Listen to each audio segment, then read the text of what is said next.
సాధారణంగా మనమొక అద్దె ఇంట్లో నివసిస్తున్నప్పుడు ఆ ఇల్లు మనదే అని భ్రమపడితే ఎలా ఉంటుంది? అది చాలా పెద్ద పొరపాటవుతుంది కదా. ఖచ్చితంగా. ఆ ఇంటికి శాశ్వత యజమానులం మనమే అని ప్రవర్తిస్తే, తీరా ఒకరోజు అసలు యజమాని వచ్చి ఇల్లు ఖాళీ చెయ్యమన్నప్పుడు ఎంతో బాధ కలుగుతుంది. అవును, చాలా మానసిక క్షోభను అనుభవించాల్సి వస్తుంది. మన శరీరంతో మనం చేస్తున్నది సరిగ్గా ఇదే. ఈరోజు మనం చేస్తున్న ఈ లోతైన విశ్లేషణకు స్వాగతం. మనం చర్చించబోయే అంశానికి మూలం ది ఆర్కిటెక్చర్ ఆఫ్ అనాత్త అనే ఒక అద్భుతమైన గ్రంథం. అవును, ఈ గ్రంథం మన ఉనికికి సంబంధించిన అత్యంత లోతైన సత్యాన్ని మన ముందుకు తీసుకువచ్చింది. ఇందులో ప్రధానంగా తాను కాదు లేదా అనాత్థ అనే భావనను చర్చించారు. ఈ అనాత్త అనే భావన మరణం గురించి, అలాగే జీవితం గురించి ఉన్న గందరగోళాన్ని పూర్తిగా తొలగిస్తుంది. అసలు జీవితం ఎందుకు గందరగోళంగా మారుతుందో అర్థం చేసుకోవాలంటే ముందుగా మన శరీరంపై మనకున్న నియంత్రణను ప్రశ్నించాలి. నిజమే, మన శరీరం నిజంగా మనదే అయితే అది ఎప్పుడూ మన ఆదేశాలను పాటించాలి కదా. ఖచ్చితంగా వినాలి. ఒకవేళ నాకు ముసలితనం రానివ్వకు లేదా నన్ను ఎప్పటికీ జబ్బుపడనివ్వకు అని మనం చెపితే శరీరం వింటుందా? అస్సలు వినదు. దీని అర్థమేంటంటే మనం ఈ శరీరమనే ఇంట్లో కేవలం అద్దెకుంటున్నాము, దానికి యజమానులం కానే కాదు. అంటే మనం యజమానులం కాదు, కాని మనం అలా ప్రవర్తిస్తుంటాం. అవును, ఆ ఇంటికి ఎప్పటికప్పుడు రంగులు వేస్తూ మరమ్మతులు చేస్తూ ఎప్పటికీ అందులోనే ఉండిపోవచ్చని మనం నమ్ముతాము. కాని ఇల్లు ఖాళీ చేయాల్సిన పరిస్థితి వస్తే అప్పుడే తీవ్రమైన భయం మొదలవుతుంది. ఇక్కడ పట్టుకోవడానికి ఏదీ శాశ్వతమైనది, మార్పు లేనిది అంటూ లేదు. ఇది వింటుంటే నాకొక ఆసక్తికరమైన పోలిక గుర్తొస్తోంది. చెప్పండి. అంటే ఒక అద్దెదారుడు ఇల్లు ఖాళీ చేసేటప్పుడు ఆ ఇంటి గోడల్ను కూడా తనతో పాటు తీసుకెళ్లాలని పట్టుబట్టే ఒక వింత పరిస్థితిలాంటిదన్నమాట. భలే చెప్పారు. ఆ గోడలు తనవి కాదని తెలిసినా వాటిపై ఉన్న మమకారాన్ని వదులుకోలేడు. శరీరం మన మాట వినకపోయినా దానిపై మనకే పూర్తి నియంత్రణ ఉందనే భ్రమలో మనం ఎందుకు బతుకుతున్నాం? ఆ భ్రమే మన కష్టాలన్నింటికీ మూలం. శరీరమనేది కేవలం ఒక ఇల్లు మాత్రమే అయినప్పుడు అసలు నేనంటే ఎవరు అనే ప్రశ్న వస్తోంది. అవును, మరి ఆ ప్రశ్నకు ఈ గ్రంథం ఎలాంటి సమాధానమిస్తోంది? ఈ మూలగ్రంథంలో సత్యాన్ని 2 రకాలుగా వివరించారు. ఒకటి సాంప్రదాయక సత్యం, రెండోవది అంతిమ సత్యం. సాంప్రదాయక సత్యమంటే రోజువారీ జీవితంలో మనకుండే గుర్తింపులే కదా? ఖచ్చితంగా.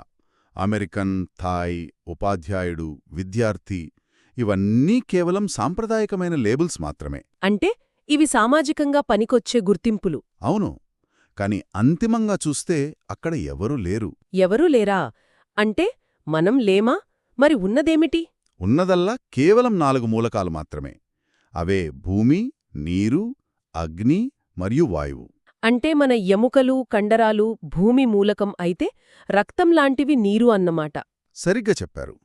అలాగే మనలోని వేడి అగ్ని, మనం పీల్చే శ్వాస వాయువు, ఇవన్నీ తాత్కాలికంగా కలిశాయి. ఈ తాత్కాలికంగా ఒకచోట చేరిన మూలకాల కలయికకే మనం శరీరమని, నేను అని పేర్లు పెట్టుకున్నామా? 100% నిజం. అంతిమ సత్యంలో నేను అనేది లేదు. కేవలం అనాత్త అంటే తాను కాదు అనే భావన మాత్రమే ఉంది. ఒక్క నిమిషం, వినేవారి తరపున నేనిక్కడ ఒక చిన్న సందేహం వ్యక్తం చేయాలి. అడగండి. వినడానికి ఇది చాలా లాజికల్గా ఉంది. కాని రోజువారీ జీవితంలో మనకంటూ ఒక ఉద్యోగం, ఒక కుటుంబం ఉంటాయి కదా? అవును, ఉంటాయి. మనల్ని మనం కేవలం 4 మూలకాల తాత్కాలిక కలయికగా చూసుకోవడం వల్ల నా నిజ జీవితానికి ఎలా ఉపయోగపడుతుంది?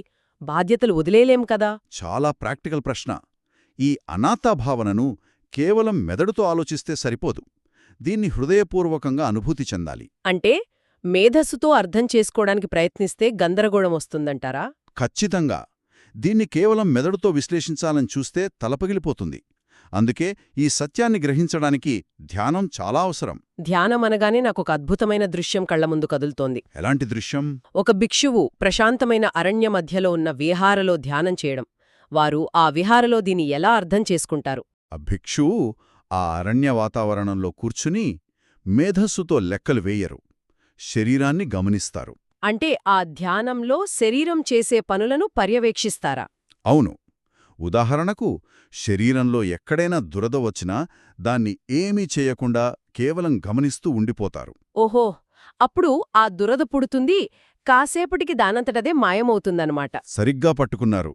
అంటే అక్కడ నేను అనే భావన లేకుండానే ఇవన్నీ జరిగిపోతున్నాయని ఆ భిక్షువు ప్రాక్టికల్గా అనుభూతి చెందుతారు. అంటే అతిగా ఆలోచించడమే ఇక్కడ అసలైన సమస్య. ఖచ్చితంగా. ఇది మనం లెక్కలు వేసి పరిష్కరించే సమస్య కాదు, ధ్యానం ద్వారా అనుభూతి చెందాల్సిన ఒక సత్యం.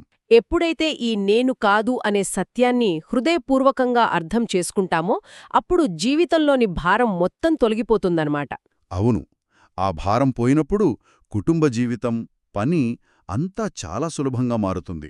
సరే, భారం తొలగిపోయింది. కాని ఇక్కడ ఇంకొక విషయం ఉంది. ఆనందం సంగతేమిటి? ఇక్కడే ఒక విరోధాభాస దాగి ఉంది. అంటే ఒక పారాడాక్స్ అన్నమాట. మనం ఆనందాన్ని పట్టుకుని వేలాడటం మానేస్తాము. ఆనందాన్ని పట్టుకుని వేలాడటం మానేస్తే మరి మనకసలు ఆనందం ఎలా దొరుకుతుంది? ఎప్పుడైతే ఆనందాన్ని అతుక్కోవటం మానేస్తామో అప్పుడే మనం నిజమైన ఆనందాన్ని అనుభవించడం మొదలు పెడతాము. ఇది కొంచెం ఆశ్చర్యంగా ఉంది. పట్టుకుంటేనే కదా మన దగ్గర ఉండేది అనుకుంటాం సాధారణంగా. పట్టుకుని వేలాడటం అంటేనే దాన్ని కోల్పోతామని భయం మనలో ఉందనర్థం. ఓహో, అంటే కోల్పోవడానికి అక్కడ నేను అనేదే లేనప్పుడు భయం కూడా ఉండదు. సరిగ్గా చెప్పారు. భయం మాయమైపోయినప్పుడు మాత్రమే నిజమైన ఆనందం మిగులుతుంది. ఇది నిజంగా చాలా గొప్ప ఆలోచన. ఈనాటి ఈ లోతైన విశ్లేషణ మన ఆలోచనా విధానాన్ని పూర్తిగా మార్చేస్తుంది. ఖచ్చితంగా. ఒక అద్దె ఇంట్లో ఉన్నామని తెలుసుకోవడం పెద్ద ముందడుగు. అవును, మనం మన శరీరమనే అద్దె ఇంట్లో ఉంటున్నామని గుర్తించటం, భూమి, నీరు, అగ్ని, వాయువుల కలయికను అర్థం చేసుకోవడం చాలా విశేషమైన విషయాలు. మరియు మేధస్సుతో కాకుండా ధ్యానం ద్వారా సత్యాన్ని గ్రహించడం కూడా. అవును, ఒక అరణ్యలోని విహారలో ధ్యానం చేసే భిక్షువులాగా అనుభూతి చెందడం, ఆనందాన్ని పట్టుకుని వేలాడటం మానేసినప్పుడే అసలైన ఆనందం దొరుకుతుందని తెలుసుకోవడం ఒక అద్భుతమైన ప్రయాణం. ఈ ప్రయాణం ప్రతి ఒక్కరూ తమ లోపల తాము చేయాల్సిన ప్రయాణం. నిజమే. అయితే ఈ లోతైన చర్చను ముగించే ముందు వినేవారిని ఆలోచింపజేసేలా ఒక చిన్న ప్రశ్నను వదిలివెళ్లాలనుకుంటున్నాను. చెప్పండి, ఆ ఆలోచన ఏమిటి? మన ఉనికి అనేది కేవలం 4 మూలకాల తాత్కాలిక కలయిక మాత్రమే అయితే ఇతరుల పట్ల మనం పెంచుకునే కోపాలకు, ద్వేషాలకు అర్థమేముంది? ఇది చాలా లోతైన పాయింట్. మనం కేవలం తాత్కాలికంగా ఏర్పడిన మట్టి, నీటి సమూహం మీద కోపపడుతున్నామా? వింటుంటేనే ఆశ్చర్యంగా ఉంది. ఎవరైనా ఈ కోణంలో ఆలోచిస్తే అసలు కోపమే రాదు. అవును.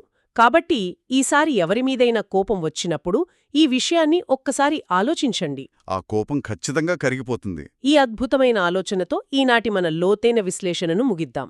వందనాలు. అందరికీ వందనాలు.